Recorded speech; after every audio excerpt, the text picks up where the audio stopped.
जय श्री गणेश। सभी का स्नेहा भक्ति चैनल में स्वागत है। आज आपको मैं गणेश महापुराण में तृतीय खंड का 5वां अध्याय को एक सरल भाषा में समझाने जा रही हूँ, जो कि आपको अच्छे से समझ आएगा। जैसे कहानी को बहुत जल्दी समझ जाते हैं, वैसे ही 5वें अध्याय को एक कहानी के रूप में सुनाने जा रही हूँ, जो आपको बहुत अच्छे से समझ में आएगा। बहुत ही आश्चर्य से भरा प्रसंग है कि शनि की दृष्टि इतनी खराब क्यों है, जिस पर पड़ती है विनाश हो जाता है। यही अपन पढ़ेंगे 5वें अध्याय में। चैनल को शेयर और सब्सक्राइब जरूर करिए और सुनिए बहुत ही सुंदर प्रसंग गणेश महापुराण में। तृतीय खंड 5वां अध्याय।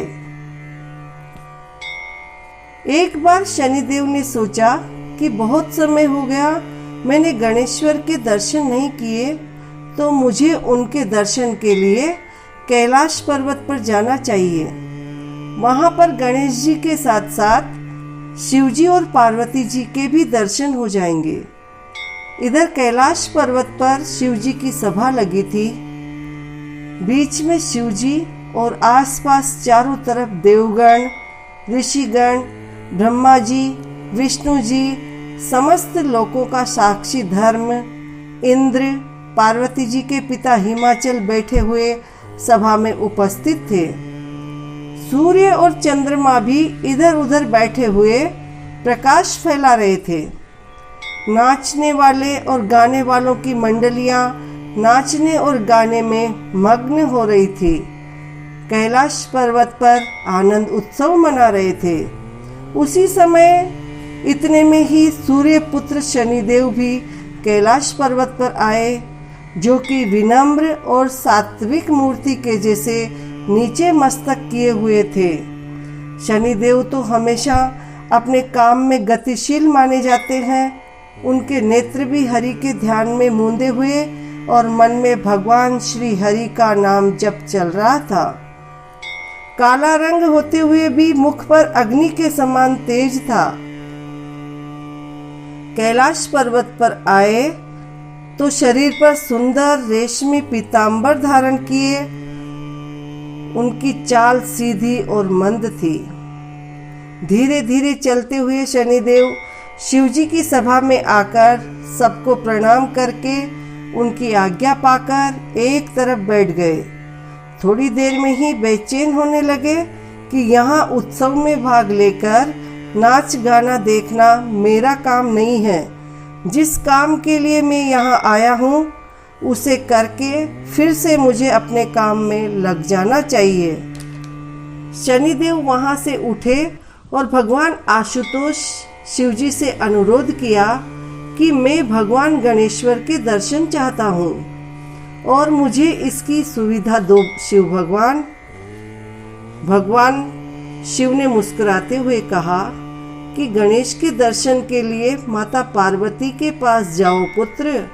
गणेश जी वहीं उनके पास खेल रहे होंगे। शिवजी ने नंदी से कहा कि शनि को पार्वती के भवन तक छोड़ आओ नंदी। शिवजी के कहने पर नंदी शनि को पार्वती के भवन तक छोड़ने जाने लगे, तो रास्ते में नंदी ने कहा कि शनिदेव, आप समाज की शांति भंग मत करना। चुपचाप धीमी गति से ही पार्वती के भवन तक पहुंच जाओ। वहां पर कोई द्वारपाल होगा, वो तुम्हें माता पार्वती तक छोड़ देगा। शनिश्चर मन ही मन हंसे और सोचा, यहाँ परम धाम में भी मेरी वक्र दृष्टि का इतना भय समाया है। नंदीश्वर ने कहा, जाओ शनि, एकदम तुम्हारे सामने माता पार्वती का भवन है। देखो वहाँ विशालाक्ष भगवान द्वारपाल बनकर खड़े हैं। वो ही तुम्हें माता पार्वती तक छोड़ देंगे। शनिदेव जैसे ही माता पार्वती के भवन में घुसने लगे, तो शिवजी के ही समान रूप, शील, बलवाला विशालाक्ष तनकर शनिदेव को रोकते हुए खड़ा हो गया। तो शनिदेव ने कहा कि हे शिव जी के सेवक, मैं शिव की आज्ञा से ही शिशु के दर्शनार्थ यहाँ आया हूँ। विशालाक्ष ने शनिदेव को अंदर नहीं जाने दिया, कहा कि ना ही मैं शिव जी का सेवक हूँ और ना ही देवताओं की आज्ञा मानने वाला। जब शनिदेव ने कई अटकलें लगाई, हाथ जोड़ प्रणाम किया कि मैं इतनी दूर से गणेश्वर के दर्शन करने आया हूँ, मेरा आना बेकार हो जाएगा और मेरी आशा पर भी पानी फिर जाएगा, इसलिए मुझे अंदर जाने दीजिए। तब विशालाक्ष थोड़े नम्र हुए और कहा, पहले मेरे प्रश्नों के उत्तर दो, फिर माता पार्वती से उनकी आज्ञा पूछी जाएगी। अगर उनकी आज्ञा होगी तो ही आप उनसे मिल सकेंगे। विशालाक्ष ने प्रश्न पूछा, तुम कौन हो और बालक के दर्शन की इतनी बेचैनी क्यों हो रही है तुम्हें? शनि ने कहा कि नाथ, मैं सूर्य पुत्र शनि हूँ। अपनी कल्याण कामना के लिए भगवान शिव के दर्शन के लिए आया था। सो शिव जी के दर्शन तो हो गए, बालक और माता के दर्शन बाकी है, सो आप ही करवा सकते हैं। विशालाक्ष ने कहा कि मैं माता से आज्ञा लेने अंदर जा रहा हूँ, तुम यहीं खड़े रहो, मेरे पीछे पीछे मत आ जाना, नहीं तो अच्छा नहीं होगा। विशालाक्ष अंदर गए, माता पार्वती को सारी बात बताई तो पार्वती जी ने कहा कि उसे आने दो वत्स, वह भी सदैव आज्ञा में चलने वाला श्रेष्ठ अनुचर है। विशालाक्ष के साथ शनि अंदर पहुँचे। वहाँ माता पार्वती को देखते ही प्रणाम करके उनकी स्तुति करने लगे। वहाँ भवन में माता पार्वती जी रत्नमणि से जड़ित ऊंचे आसन में बैठी हुई थी।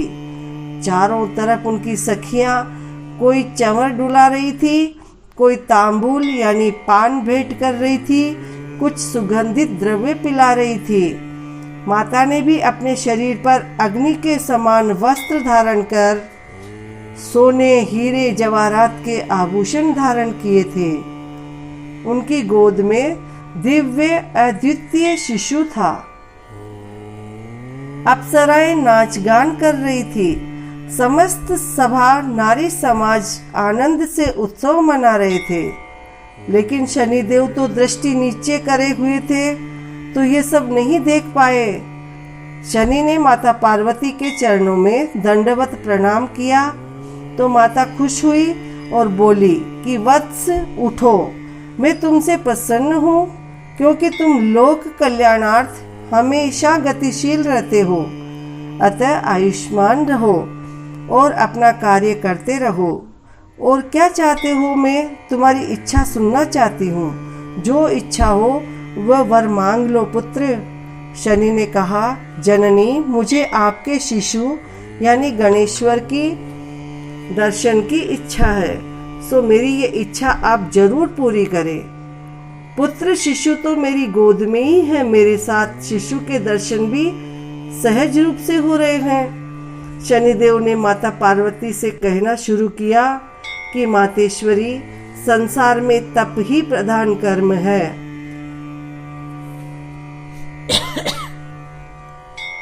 सभी प्राणी अपने अपने कर्म रूप तप का ही फल भोगते हैं। शुभ या अशुभ फल कभी भी किसी भी जन्म में खत्म नहीं होता। कर्म के फल से ही देवता, दैत्य, राक्षस, गंधर्व, किन्नर आदि की योनियां मिलती है। कर्म से ही इंद्र की पदवी पा लेता है और कर्म से ही जीव ब्रह्मा प्रभूति रूप धारण कर लेता है। कर्म ही उसे पशु पक्षी, कीड़ा मकोड़ा आदि का जन्म धारण करवाता है। कर्म ही मनुष्य को राजा, राजमंत्री, सेनापति और आचार्य बना देता है।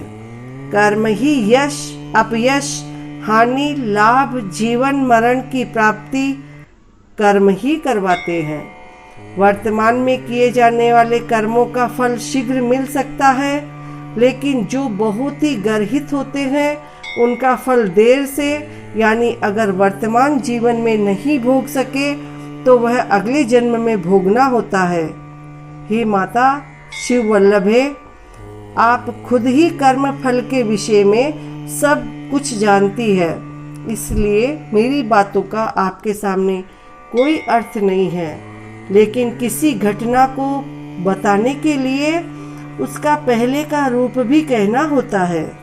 तो भक्तों, यहाँ पर संपूर्ण होता है तृतीय खंड का 5वां अध्याय। जय श्री गणेश, जय जय गणेश।